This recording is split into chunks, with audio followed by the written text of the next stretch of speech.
Everyone at this point knows how much I love two things: your responses on Twitter and NBA Reddit. I mean, NBA Reddit is like the community of friends I never had. Because let's be real, high school sucked.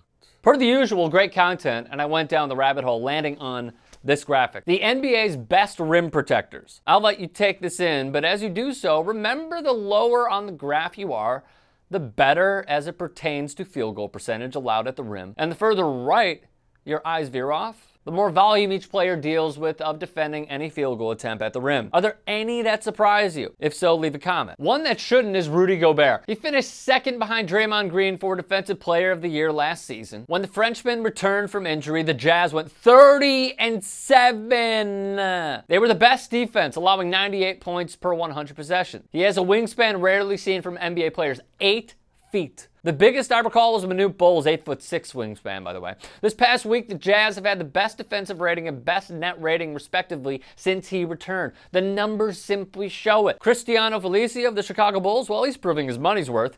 $32 million by being arguably the worst in the league. Joel Embiid and Anthony Davis, nearly similar, proving as good as they are offensively with sound footwork in Embiid and explosiveness in Davis, including both shooting the ball very well, respectively. It is their uncanny ability to defend what makes them so valuable. Embiid was second in usage rate this season behind only James Harden, the soon-to-be-named MVP.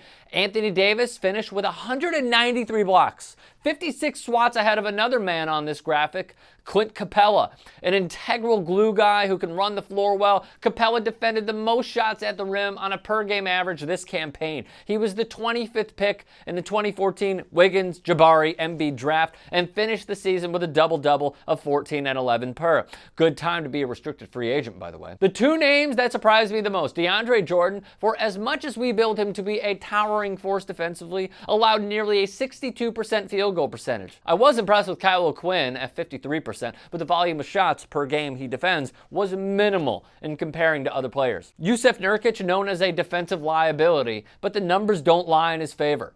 And lastly, the Toronto Raptors have two really strong players coming off the bench. Second fiddle to Lou Williams' sixth man of the year, Freddie VanVleet, and backup big man, Jakob Poeltl. What stood out to you? Certainly do let us know in the comments section below. Give this video a thumbs up and subscribe to TYT Sports. Why don't you?